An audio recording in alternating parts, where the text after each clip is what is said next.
Welcome to Strawberry Farm, Benguet.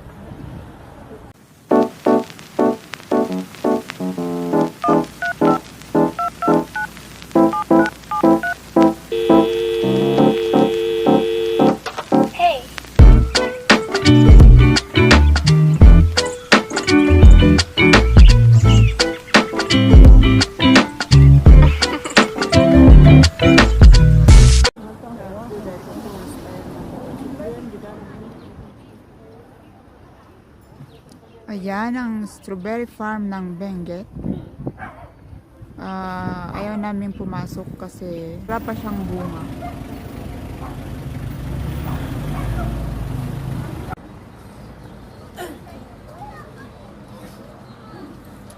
So ayan, feeling ano daw kami, feeling turista.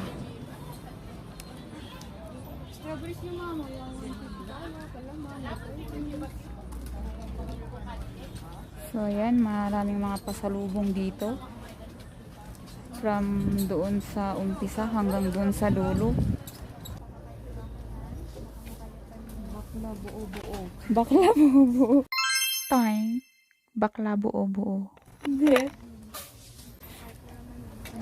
Bakla buo-buo. Oh, ha? May bakla buo-buo pa sila. Baka maya may tomboy buo-buo din. Bakla buo-buo. Bakla buo-buo. Bakla buo-buo. Bakla buo-buo. Nagpipicture lang kami. Kasi feeling turista lang kami. So ayan, ganun sila magdilig. Yan, nagdidilig siya.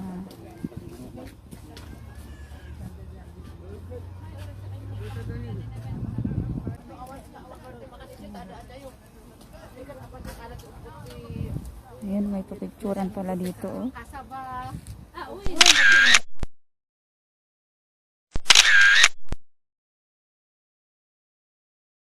Ay, yun, bawal hawakan daw. Pero maganda yung ano.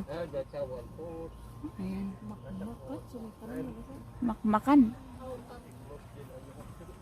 Nakakain yung kanyang seed. Kaya wag hawakan. Hands off, please. For your eyes only. Ayan, ganyan. Cute naman. So, ayan, meron silang tanim na lettuce. Strawberry and vegetable farm. Kaya, hindi lang strawberry ang kanilang pananim, kundi iba't ibang mga gulay ng Benguet. And